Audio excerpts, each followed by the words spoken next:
আপনি সকাল থেকে ঘুম থেকে যদি আপনি উঠেন 8টায়, প্রাণীরা যদি আপনার থেকে আগে ঘুম থেকে উঠে, তাহলে আপনি প্রাণীর চেয়ে উত্তম কবি হলেন। আপনার অবশ্যই 5টার আগে উঠতে হবে। আপনি পৃথিবীর একজন সফল মানুষের নাম বলতে হবে নবী রাসূলদের পরেও, যারা এমনি দুনিয়ার দৃষ্টিতে সফল, এরা সূর্য ওঠার পরে ঘুম থেকে উঠেছে। আপনি সূর্য ওঠার আগে ঘুম থেকে উঠতে পারলেন, আপনি দুনিয়া কিভাবে দখল করবেন, দুনিয়া কিভাবে বিজয় করবেন? আপনার time management is very important. আপনাকে স্কিল ডেভেলপ করা দরকার, হ্যাবিট ডেভেলপ করা দরকার, চরিত্র। এটা মাই রুটিন। আমি বাংলাদেশের কয়েকজন বিখ্যাত মানুষের নাম বলতে পারি, তারা এত সফল। যেমন মেডিকেল কলেজের ডক্টর শাহ আব্দুল হান্নানের নাম কে না জেনেছে? শাহ আব্দুল হান্নান যখন মারা যায় তখনও তিনি প্রচণ্ড শক্তিশালী। এবং শাহ আব্দুল হান্নান বাংলাদেশের যদি মেডিকেল আমরা যদি ইবনে সিনা বা অন্যান্য ইয়ারগুলো কথাবার্তা বলি, অথবা যদি এই যে ব্যাংকিং সেক্টর, ইসলামী ব্যাংক ট্যাংক ইত্যাদি, বাংলাদেশ সরকারের এই যে ভ্যাট ট্যাক্স ইত্যাদির জনক যিনি, আমি ওনাকে কোনোদিন দেখি নাই যে এই সময়ের পরে তিনি ওই কাজ করেছেন। তিনি যদি খেতে হয় 1টার মধ্যে খাবেন, 1টাই খাবেন, এটা 1টা কোনোদিন হয় না, আমি দেখিনি কখনো। এই মানুষরা এমনি সফল হয় না। আপনাকে প্রচণ্ড নিজকে কন্ট্রোল করেন, নিজকে তত্ত্বাবধানের মধ্যে নিয়ে আসেন। এবং এটা যদি আমরা করতে পারি, তাইলেই কেবলমাত্র আমরা এই জমিনে আমরা নিজে সুস্থ না থাকলে আপনি কীভাবে করবো? নিজে বড় না হলে অন্যদেরকে কীভাবে বড় করবো? এবং প্রচুর পরিমাণ টাকার মালিক হতে হবে। ইহুদি খ্রিস্টানদের কাছে প্রচুর টাকা, এই কারণে আমরা ওদের কাছে ভিক্ষা করি। আপনি প্রচুর টাকার মালিক হন, ওরা আপনার কাছে ভিক্ষা করুক। এবং টাকার মালিক হওয়ার জন্য হালাল পথে কাজ করেন, দিন রাত পরিশ্রম করেন, কেবল নিজের জন্য না, সমাজের জন্য, রাষ্ট্রের জন্য, মানবতার জন্য, মুসলমানদের জন্য। গাজায় মানুষ না খেয়ে মারা যাচ্ছে, আমরা দিতে পারি না। কারণ আপনি বলেন, হ্যাঁ আমার যদি আর থাকতো। আপনার থাকা উচিত। কেন আপনার থাকবে না? অবশ্যই থাকা উচিত। মুসলমানরা সারা পৃথিবীর সম্পদের মালিক, এটা আল্লাহ তাআলা বলেছেন, ওয়ালাকাদ কাতাবনা ফিজ জাবুরি মিন বাদি যিকর আন্নাল আরদা ইয়ারিসুহা ইবাদিয়াস সালিহুন। আমি লিখে দিয়েছি এই জমিনের মালিক হবে সালেহ, নেককার, যোগ্য বান্দা। অতএব যোগ্যতা অর্জন করেন, আপনার প্রফেশনাল যোগ্যতা অর্জন করেন। আপনাদের পূর্বপুরুষরা গত 200 বছর না হলে মুসলমানদের পিছিয়ে আছে। তারা আগে দেখেন মেডিকেল সায়েন্সের আবিষ্কর্তা কারা। এমনকি রেসিডেন্সিয়াল মেডিকেল কলেজ হবে, সেখানে হসপিটাল ম্যানেজমেন্ট থাকবে, আলাদা আলাদা ওয়ার্ড থাকবে। এমনকি এখন এমন ধরনের কিছু সোয়াচে রোগের কথা তখন মানুষ জানতো, মুসলমানরা এসে বলছে এগুলো সোয়াচে না।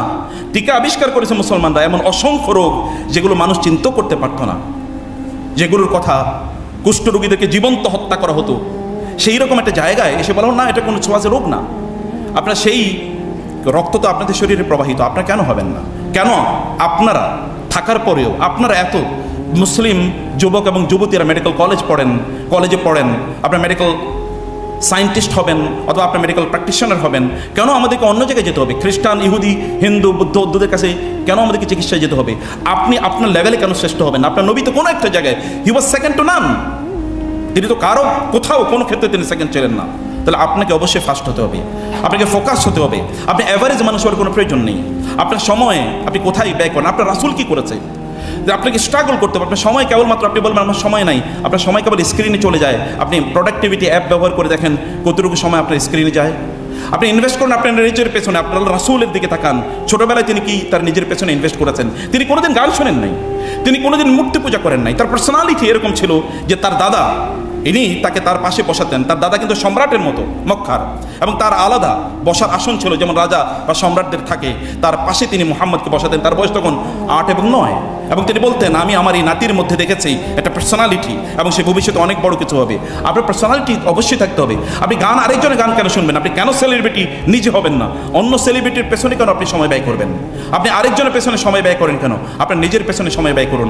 এভরিডে নতুন কিছু শেখেন। আপনি আপনার যেই ফিল্ড, এই ফিল্ডে আপনি প্রতিদিন নতুন কিছু শেখেন, নতুন কিছু শোনেন, নতুন কিছু পড়েন। আপনি আপনার প্রফেসরদের সাথে, আপনার সুপেরিয়র যারা আছেন অথবা আপনার যারা আপনার সুপারভাইজার যারা আছেন তাদের সাথে আপনি ওয়ার্ডে যান, দেখেন, নতুন কেস স্টাডি করেন। অনেক বেশি আপনার প্যারালাল। আপনি 5 বছরের সিদ্ধান্ত নেন, আল্লাহর কসম প্রতিদিন আপনি 5 বছর কেবল একটা স্কিল যদি ডেভেলপ করেন, আপনার প্যারালাল বাংলাদেশে কাউকে খুঁজে পাওয়া যাবে না। আপনার রাসূল তো তাই করেছেন। তিনি মক্কায় 13 বছর তিনি আক্রান্ত ছিলেন, মদিনায় যাওয়ার পরে তিনি প্রেসিডেন্ট। 23 বছরের মাথায় এই পৃথিবীতে এমন বিপ্লব সাধন করেছেন আর একজনও নাই। অথচ ঈসা আলাইহিস সালাতু ওয়াস সালামের সাথে মাত্র 13 জন ডিসাইপল ছিল তার, এর মধ্যে একজন তাকে হত্যা করেছে বলে তারাই বিশ্বাস করে। আর আপনার রাসূলের 1.5 লক্ষ লোক তার সাথে হজ করেছে। এবং এত মানুষ তো সবচেয়ে বড় তখনই সফল যখন তার আশপাশে যারা আছে তাদেরকে তিনি তৈরি করেন। আপনার নবী কাদেরকে বানিয়েছেন? একটা আবু বকর এর এক্সাম্পলই গোটা পৃথিবীতে আছে, একটা ওমরের এক্সাম্পলই গোটা পৃথিবীতে আছে? নাই। এরকম প্যারালাল মানুষ আপনার আশপাশে যারা আছে তাদেরকে এরকম তৈরি করুন। এমন চারদিকে এমন মানুষ দিয়ে ভর্তি করে রাখেন যাদের নেগেটিভিটি চিন্তা চেতনা আছে, তাদের সাথে আপনি সময় ব্যয় করবেন না। আপনার পার্সোনালি মানুষ গ্রো করে একাকী, পার্সোনালি মানুষ গ্রো করে। আপনার নবীর অবস্থা দেখেন, তিনি একাকী, এমনকি যখন তিনি হালিমার গৃহে বড় হয়ে উঠছেন তখন অন্য বাচ্চারা খেলাধুলা করে, তিনি খেলাধুলা করেন না। তিনি গাছের নিচে গিয়ে বিশাল আকাশের দিকে তাকান, বিশাল এই মানে মরুভূমির দিকে তিনি তাকান।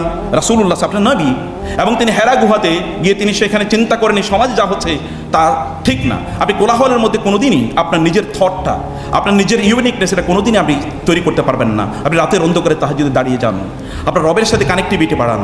আপনার রব এর সাথে কানেক্টিভিটি না বাড়ালে, আপনার রাসূলের সাথে আপনার কানেক্টিভিটি না বাড়ালে এটা কোনোদিন আপনি করতে পারবেন না। আপনি নির্জনে গ্রো করেন, গাছও কিন্তু নির্জনে গ্রো করে। অনেক বড় কিছু না, ছোট থেকে শুরু করতে। আপনি নিজে বড় একটা কেবলমাত্র চাকরি করবেন এটা মানসিকতা রাখবেন না। সমাজকে পরিবর্তনের জন্য আপনাকে কাজ করতে হবে। আপনি নেন না, আপনি শরিয়া হসপিটাল করেন, আপনি শরিয়া হসপিটালের অভাব বাংলাদেশে, আপনি এরকম আইডিয়া মানুষকে দেন যেন আমি এরকম একটা কিছু করতে চাই। পৃথিবীর শ্রেষ্ঠতম হসপিটালগুলো কেন খ্রিস্টানরা মালিক হবে? আপনারা কেন মালিক হবেন না? তারা তো মিশনারি মানুষ না, মিশনারি কাজ করা আপনাদের জন্য ফরজ। তারা করার কথা না এটা, কিন্তু তারা এই কাজ করছে, আমরা কেন এই কাজ করতে পারবো না? কেবল সকাল সন্ধ্যা একটু চাকরি করবেন, এরপরে গিয়ে সিনেমা দেখবেন, ফেসবুক দেখবেন, ওদেরকে আপনি ইনভেস্ট করছেন, তাদেরকে আপনি ধনী বানিয়ে দিচ্ছেন। আর আপনি পেছনে, আমি ধনী কেবল সম্পদের কথা বলছি না, আপনিও তাদেরকে সেলিব্রিটি বানিয়ে দিচ্ছেন। কিন্তু এটা তো আপনার পার্সোনালিটির সাথে যায় না। আপনি 2 দিন, গতকাল আপনি যা জানতেন আজকেও কোনো আপনি তা জানবেন। আপনার পড়াশোনা, যেই জাতির প্রথম শব্দ হয়েছে একরা, সেই জাতি না পড়ে থাকে কীভাবে? ব্যাপক পরিমাণ পড়তে হবে। এই রিলেটেড যত বই আছে সব মুখস্থ করে ফেলেন। এখন কেবল আমরা তথাকথিত সৃজনশীল পদ্ধতি এসেছি, মুসলমানদের পদ্ধতি কোনোদিন সৃজনশীল ছিল না। আপনাকে মুখস্থ করতে, ব্যাপক পরিমাণ মুখস্থ করেন। দেখেন না আমাদের সালাফরা কী করেছে? ইমাম বুখারী 7 লক্ষ হাদিস মুখস্থ করেছে। এখন আরব বিশ্বে গিয়ে দেখেন কীভাবে মুখস্থ করে। এখন কোরআন মুখস্থ করতে হয়, তাহলে আপনি মুখস্থ ছাড়া কেন করবেন? আপনাকে এটার পণ্ডিত হয়ে যেতে হবে, মুখস্থ করেন, এবং এভাবে আপনার নিজকে আপনি গ্রো করেন। অন্য কোনো দিকে সময়টাকে ব্যয় করবেন না, অন্য কোনোভাবে রুটিন ডেভেলপ করেন। রুটিন ছাড়া কোনোদিন আপনি বড় হতে পারবেন না। হ্যাবিট ডেভেলপ করেন। চরিত্র, আপনার রাসূলের কথা দেখেন, নবী হওয়ার আগেও তার কত চরিত্র ছিল, লোকের আল আমিন আর সাদেক বলতো। এবং খাদিজা তাকে বিয়ের প্রস্তাব দিয়েছে। এখন আমাদের ছেলেরা অন্য মেয়েদের পেছনে ঘুরে, আর খাদিজা ঘুরেছে রাসূলুল্লাহ সাল্লাল্লাহু আলাইহি ওয়াসাল্লামের পেছনে। কেন আপনাকে ঘুরতে হবে? আপনি সবচেয়ে সুন্দরী নারীরা, অথবা সবচেয়ে দিনদার অথবা সবচেয়ে দামি নারীরা আপনার পেছনে ঘুরবে, অথবা সবচেয়ে দামি পুরুষরা আপনাদের পেছনে ঘুরবে। আপনার কেন বখারদের পেছনে ঘুরবেন? অথবা আপনাদের সময় কেন সেখানে আপনার কাটাবেন? এটা তো এই সময় না। বিয়ের পরের কাজ বিয়ের আগে করলে স্থান থেকে যেখানে যেটা রাখা দরকার সেটা সেখানে না গেলে তো এটা সৌন্দর্য থাকে না। বিয়ের পরের কাজ আপনি বিয়ের আগে কেন করবেন? সময় ওইখানে নষ্ট না করে নিজকে ডেভেলপ করেন, গ্রো করেন। 5 বছরের টার্গেট নেন, 4 বছরের টার্গেট নেন, যে আমি এমন একটা জায়গায় আমাদের নিজকে, আমার নিজকে আমি পৌঁছে দিতে চাই। লাস্ট পয়েন্ট কেবল বলতে চাই, আপনারা তো পরবর্তী প্রফেশনে যাবেন। প্রফেশনে আল্লাহ রাসূলের সুন্নাহকে কে মানে ইয়ে করবে, কে জীবিত করবে? কে জীবিত? আপনাদেরকে করতে হবে। রাসূল সাল্লাল্লাহু আলাইহি ওয়াসাল্লাম বলেছেন, যারা রুগী দেখতে যায় তাদের জন্য 70,000 ফেরেশতা তাদের জন্য দোয়া করে। সকালে যদি যায় সন্ধ্যায় 70,000 ফেরেশতা সন্ধ্যা পর্যন্ত তার জন্য দোয়া করতে থাকে। সন্ধ্যা যদি যায় সকাল পর্যন্ত 70,000 ফেরেশতা তার জন্য দোয়া করতে থাকে। রাসূলুল্লাহ সাল্লাল্লাহু আলাইহি ওয়াসাল্লাম বলেছেন, কেউ যদি রুগী দেখতে যায় তাহলে সে যেন জান্নাতের বাগিচায় এসে ঘুরছে, তার জন্য জান্নাতে ফলের বাগান তৈরি করে দেওয়া হয়। যে একজন রুগী দেখতে যায় তার জন্য গামারাতুর রাহমাত, আল্লাহর পক্ষ থেকে রহমত তার উপর বৃষ্টির মতো করে এরকম নাজিল হতে থাকে। আপনি এই জায়গাটা তো আপনি আপনার প্রফেশনাল ডেভেলপমেন্ট হবে। আপনি যখন রোগী দেখবেন তার সাথে হাসুন, তাবাসসুমুকা ফি ওয়াজহি আখিকা সাদাকাতুন। আপনি হাসলে রোগীর অর্ধেক রোগ এমনি ভালো হয়ে যাবে। আপনি তার সাথে কথা বলুন, Converse with him or her, তার সাথে সময় দেন। আল মুস্তাশারু মুতামানুন, যারা আপনার কাছে যায় তারা তো আপনার কাছে তারা আমানতের পরামর্শ নিতে যায়, অতএব এটা আপনি আমানতদার। আপনি সর্বশ্রেষ্ঠ পরামর্শ তাকে প্রদান করতে হবে, এবং এই জায়গায় আপনি নিজকে আপনি যোগ্য করে তুলতে হবে। কেবলমাত্র আপনার এই কেমিক্যাল মেডিসিন দিয়েই কাজ হবে না, আপনাকে শরিয়া মেডিসিনও এখানে অবশ্যই কার্যকর করতে হবে। রাসূলুল্লাহ সাল্লাল্লাহু আলাইহি ওয়াসাল্লাম বলেছেন, কোন একজন ব্যক্তি যদি কোনো রোগীকে দেখে 7 বার বলে আল্লাহুম্মা শফিহিম, আল্লাহুম্মা শফি, আল্লাহুম্মা শফি, হে আল্লাহ তুমি তাকে সুস্থ করে দাও, তাকে সুস্থ করে দাও, তাকে সুস্থ করে দাও, তাহলে আল্লাহ তাআলা ওই ব্যক্তিকে সুস্থ করে দেবেন। রাসূলুল্লাহ সাল্লাল্লাহু আলাইহি ওয়াসাল্লাম বলেছেন, রোগীকে নাফিসু লাহাল আজল, রোগীকে দেখলে বলবা লা বাসা তাহুর, ইনশাআল্লাহ তুমি সুস্থ হয়ে যাবে, কোনো টেনশন নাই। রোগীকে হোপ দিতে হয়, নাফিসু লাহাল আজল। আপনি জানেন যে সে খুবই খারাপ অবস্থা আছে, খারাপ অবস্থা আছে কথা বলতে নাই। সুন্নাহকে জীবিত করা, সুন্নাহকে জীবিত করা। নারী এবং পুরুষের কিভাবে আপনি দেখবেন? আপনার যখন মেডিকেল সার্ভিসে যাবেন তখন আপনাকে বুঝতে হবে শরিয়া মানদণ্ড কি, কোন কোন জিনিস হালাল কোনটা হারাম, অ্যাবর্শন কখন হারাম কখন হালাল, আইভি মিল্ক ব্যাংক অথবা যদি আপনি বলেন এই যে স্পার্ম ব্যাংক, এরকম কত কিছু আছে। এগুলো কোনটা হালাল কোনটা হারাম, এই মানদণ্ড যদি আপনি না জানেন তাহলে প্রত্যেকটা মুহূর্তে শরিয়ার ভায়োলেশন হবে। শরিয়া কেবল রাষ্ট্রে আমরা প্রতিষ্ঠা করব না, আমরা প্রফেশনালি শরিয়া প্রতিষ্ঠা করতে চাই। এবং সেটা করতে হলে আপনাকে জানতে হবে, আপনাকে মূল জিনিস জানতে হবে। মেডিকেল এথিক্স মানে সেকুলার মেডিকেল এথিক্স। আমরা সেকুলারিজমের বিরুদ্ধে যুদ্ধ করছি, আর আপনি মেডিকেল এথিক্স, সেকুলারদের তৈরি মেডিকেল এথিক্স প্র্যাকটিস করবে, তা তো হতে পারে না। শরিয়া মেডিকেল এথিক্সকে আপনাকে জানতে হবে যে শরিয়া কী বলে, এই জায়গায় শরিয়ার মানদণ্ড কী, এটা আপনাকে জানতে হবে। কেন পড়তে হবে, পড়ুন, শরিয়ার ইস্যুগুলো পড়েন। আপনি শরিয়া এক্সপার্ট একজন মেডিকেল সায়েন্টিস্ট হয়ে যান না, এবং এটা আপনি দেখান, আপনি রোড তৈরি করেন মানুষের জন্য, অন্যদের জন্য এক্সাম্পল হন। প্রিয় ভাইরা, আমি এখানে শেষ করে দিচ্ছি।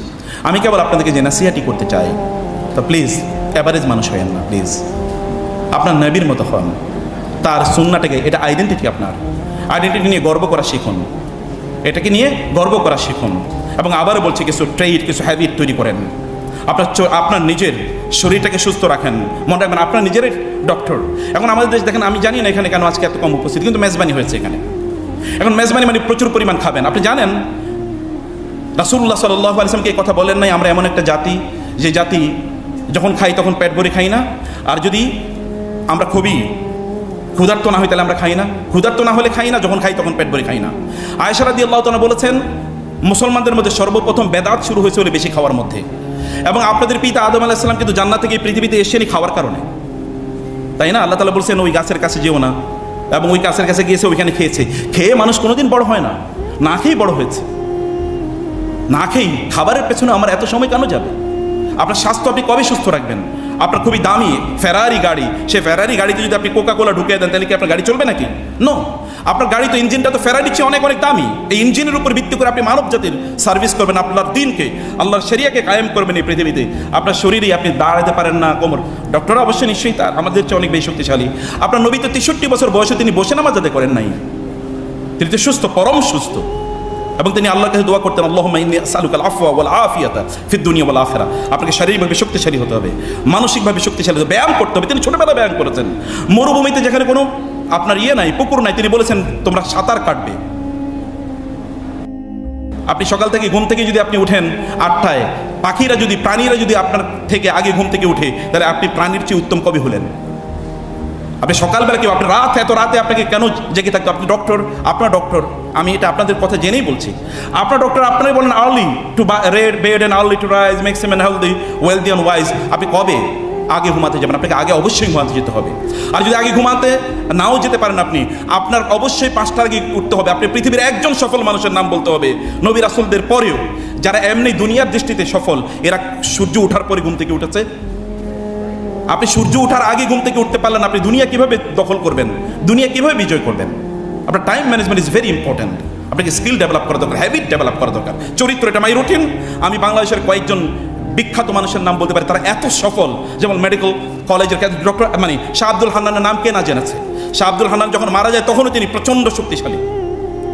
এবং শাহ আব্দুল হান্নান বাংলাদেশের যদি মেডিকেল, আমরা যদি ইবনে সিনা বা অন্যান্য ইয়ারগুলো কথাবার্তা বলি, অথবা যদি এই যে ব্যাংকিং সেক্টর, ইসলামী ব্যাংক ট্যাংক ইত্যাদি, বাংলাদেশ সরকারের যে ভ্যাট ট্যাক্স ইত্যাদির জনক যিনি, আমি ওনাকে কোনোদিন দেখি নাই যে এই সময়ের পরে তিনি ওই কাজ করেছেন। তিনি যদি খেতে হয় 1টার মধ্যে খাবেন, 1টাই খাবেন, এটা 1.5টা কোনোদিন হয় না, আমি দেখিনি কখনো। এই মানুষরা এমনি সফল হয় না। আপনাকে প্রচণ্ড নিজকে কন্ট্রোল করেন, নিজকে তত্ত্বাবধানের মধ্যে নিয়ে আসেন, এবং এটা যদি আমরা করতে পারি, তাইলেই কেবলমাত্র আমরা এই জমিনে, আমরা নিজে সুস্থ না থাকলে আপনি কীভাবে করবো? নিজে বড় না হলে অন্যদেরকে কীভাবে বড় করবো? এবং প্রচুর পরিমাণ টাকার মালিক হতে হবে। ইহুদি খ্রিস্টানদের কাছে প্রচুর টাকা, এই কারণে আমরা ওদের কাছে ভিক্ষা করি। আপনি প্রচুর টাকার মালিক হন, ওরা আপনার কাছে ভিক্ষা করুক, এবং টাকার মালিক হওয়ার জন্য হালাল পথে কাজ করেন, দিনরাত পরিশ্রম করেন, কেবল নিজের জন্য না, সমাজের জন্য, রাষ্ট্রের জন্য, মানবতার জন্য, মুসলমানদের জন্য। গাজায় মানুষ না খেয়ে মারা যাচ্ছে, আমরা দিতে পারি না। কারণ আপনি বলেন, আমার যদি আর থাকতো, আপনার থাকা উচিত, কেন আপনার থাকবে না? অবশ্যই থাকা উচিত। মুসলমানরা সারা পৃথিবীর সম্পদের মালিক, এটা আল্লাহ তাআলা বলেছেন, ওয়ালাকাদ কাতাবনা ফিজ জাবুরি মিন বাদি যিকর আন্নাল আরদা ইয়ারিসুহা ইবাদিয়াস সালিহুন। আমি লিখে দিয়েছি এই জমিনের মালিক হবে সালেহ, নেককার, যোগ্য বান্দা। অতএব যোগ্যতা অর্জন করেন, আপনার প্রফেশনাল যোগ্যতা অর্জন করেন। আল্লাহ সুবহানাহু ওয়া তাআলা আমাদেরকে, তার রাসূলকে অনুসরণ করে সত্যিকার অর্থে আমরা যেন ওই রকম মানুষ হতে পারি, অ্যাভারেজ না, আনপ্যারালাল যেন হতে পারি। নারীরা, সাধারণত স্ত্রীরা, তারা যদি স্বামীদেরকে একটু আনন্দিত দেখতে পায়, তখন তারা বুঝে এখন মোক্ষম টাইম কিছু চাওয়ার সময়, এখনই চাইতে হবে, কারণ তো উনি একটু খুশি ওদের, কারণ যখন রাগান্বিত তখন তো কিছু চাইলে দেবে না। অতএব এটা খুবই চমৎকার একটা সময়। তিনি গেলেন এবং বললেন, ইয়া রাসূলুল্লাহ, ইয়া রাসূলুল্লাহ, উদউল্লাহ আলী, আমার জন্য একটু আল্লাহর কাছে দোয়া করেন না প্লিজ। স্বামী কি বলছেন? স্ত্রী রাসূলুল্লাহ সাল্লাল্লাহু আলাইহি ওয়াসাল্লাম বলেন, আল্লাহুম্মা গফির লি আয়েশা মা তাকাদ্দামা মিন যামবিহা ওয়া মা তাআখারা ওয়া মা আ'লানাত ওয়া মা আসররাত। তিনি বলেন, হে আল্লাহ, তুমি আয়েশার সকল গুনাহ মাফ করে দাও, যেগুলো প্রকাশ্য, যেগুলো গোপন, যেগুলো আগে করেছে পরে করেছে, ক্ষমা করে দাও। আয়েশা রাদিয়াল্লাহু তাআলা আনহা এত খুশি হলেন, কারণ তিনি জানেন যাকে তিনি দোয়া করতে বলেছেন তিনি কেবল তার স্বামী না, তিনি আল্লাহর রাসূল সাল্লাল্লাহু আলাইহি ওয়াসাল্লাম। তিনি এত খুশি হলেন, তিনি তার স্বামীর বুকে মাথাটা গুঁজে দিলেন এবং বলেন, ইয়া রাসূলুল্লাহ, আপনি এত সুন্দর দোয়া করেছেন আমার জন্যে। আয়েশা রাদিয়াল্লাহু তাআলাকে রাসূল ইসলাম একটু আলতোভাবে আদর করে দিয়ে বলেন, আয়েশা, তুমি জানো, ওয়াল্লাহি ইন্নাহু লা দুআই লি উম্মতি ফি কুল্লি সালাতিন। আয়েশা, তোমাকে আরেকটা ইনফরমেশন দেই, তোমার জন্য আজকে আমি যে দোয়া করেছি, আমি প্রত্যেক নামাজে আমার উম্মতের জন্য এই দোয়া করি। স্পেশাল দোয়া যেটা তার স্ত্রীর জন্য, সেটা আপনাদের জন্য প্রতি মুহূর্তে তিনি করেন। রাসূলুল্লাহ সাল্লাল্লাহু আলাইহি ওয়াসাল্লাম তিনি বলেছেন, তিনি যাকে নিয়ে আপনারা আলোচনা শুনতে এই আয়োজন করেছেন, তিনি বলেছেন, লিকুল্লি নাবিয়্যিন দাওয়াতুন মুস্তাজাবাতুন তাআজ্জালা কুল্লু নাবিয়্যিন দাওয়াতাহু। প্রত্যেক নবীর আল্লাহ তাআলা একটা চয়েস দিয়েছেন, আল্লাহ তাআলা প্রত্যেক নবীকে, যে তিনি যেই দোয়া করবেন এই দোয়া আল্লাহ তাআলা ইমিডিয়েটলি সাথে সাথে তা কবুল করে নেবেন। প্রত্যেক নবী সেই চয়েস তার অ্যাভেল করেছে দুনিয়া থাকতে, কিন্তু আমি ওয়া ইন্নী ইখতাবাতু দাওয়াতি শাফাআতান লি উম্মতি ইয়াউমাল কিয়ামা, আমাকে যে আল্লাহ যেই চয়েসটা দিয়েছেন, এটা আমি আমার উম্মতের জন্য কিয়ামতের দিন রেখে দিয়েছি। সেই দিন আমি তাদের জন্য সুপারিশ করে এটা আমি ব্যয় করব। আমি এটাকে তীর হিসেবে রেখে দিয়েছি, আমি কিয়ামতের দিন এটাকে আমি ব্যয় করব। তিনি সেই ব্যক্তি যিনি কবর থেকে প্রথমে উঠবেন, আর কেউ উঠবে না। তিনি সেই ব্যক্তি যিনি অন্যান্যরা বিবস্ত্র হয়ে উঠবে, কিন্তু তিনি বিবস্ত্র হয়ে উঠবেন না। তিনি সেই ব্যক্তি যেদিন লোকেরা কিয়ামতের দিন তিনি তার লিওয়াউল হামদ, তার সামনে তার হাতে কেবল একটা পতাকা থাকবে, কেবল তাকেই চেনা যাবে যে তিনি, সেখানেই লোকেরা গিয়ে একত্রিত হবে, বিভিন্ন জায়গায় দৌড়ে যাবে। আদম আলাইহিস সালাম, নূহ আলাইহিস সালাম, ইব্রাহিম আলাইহিস সালাম, মুসা, ঈসা আলাইহিমুস সালাওয়াতু ওয়াস সালাম, যে আমাদের জন্য একটু দোয়া করুন, আল্লাহর কাছে বলুন, আল্লাহ যেন হিসাব নিকাশ শুরু করে। কেউ কোনো কথা বলবে না, বলবে না আমরা আজকে কোনো কথা বলতে পারবো না, আজকে আমরা আজকে আতঙ্কিত। তারপর তার কাছে যাবে, তিনি সিজদায় লুটিয়ে পড়বেন, আরশের নিচে পড়ে বসে, আরশের নিচে তিনি সিজদায় লুটিয়ে পড়বেন। আল্লাহ তাআলা বলবেন, ইয়া মুহাম্মদ, মোহাম্মদ কি হলো, আপনি কেন হঠাৎ করে সিজদা দিলেন, কি কারণ, কি লাগবে বলেন, বলুন। সাল তোরতা ইরফা রাসাক, মাথা উঠান, সাল তোরতা, কি লাগবে বলেন, তাই আপনাকে দেওয়া হবে। ইশফা তুশাফা, সুপারিশ করতে আপনি কারোর ব্যাপারে সুপারিশ করবেন, আপনি সুপারিশ করুন, যেই সুপারিশ করবেন তাই কবুল করা হবে, কারণ ওই যে তিনি রেখে দিয়েছেন। তিনি বলেন, আল্লাহ একটু হিসাব বিচার শুরু করেন, বিচার, লম্বা প্রক্রিয়া, বিচার শুরু করেন। আল্লাহ বিচার শুরু করে দেবেন। এর মধ্যে 70,000 লোক তারা জান্নাতে চলে যাবে বিনা হিসাবে। তারা দৌড়ে আসবে, ইয়া রাসূলুল্লাহ, এখনো তো আমাদেরকে জান্নাতে ঢুকতে দেওয়া হচ্ছে না। তিনি দৌড়ে যাবেন এবং দৌড়ে গিয়ে বলবেন, জান্নাতের দরজা তিনি টোকা দেবেন। জান্নাতের প্রহারাদার, ফেরেশতারা পাহারাদার, তারা বলবে, কে? বলে, আমি মুহাম্মদ। ও দাঁড়ান দাঁড়ান, আমাদেরকে নির্দেশ দেওয়া হয়েছে কেবল আপনি আসলে যেন দরজা খুলি। আমরা দরজা খুলছি, দরজা খুলে দেওয়া হবে।